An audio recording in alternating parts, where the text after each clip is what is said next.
The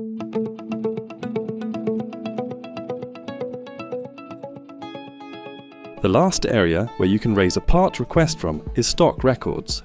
From here, select the fourth tab to open the Part Request section. This area consolidates all requests, from jobs, quotes and sales, so everything is managed in one place. Typically, a parts manager oversees this section, approving or rejecting requests as needed. Use the search field to find requests quickly, or create a new one using the Add Part Request button. You'll also find quick filters to help speed up your search.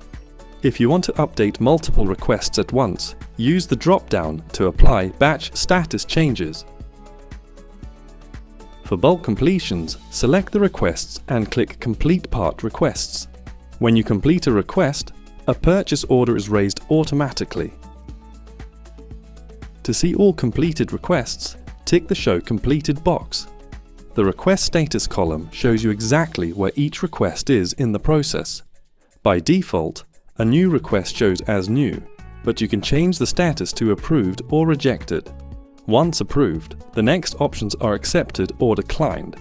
And once a purchase order has been raised, the status updates again to show PO raised.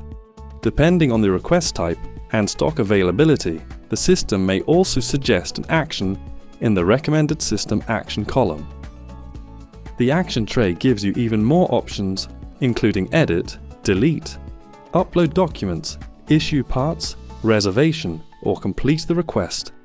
You have successfully raised a part request.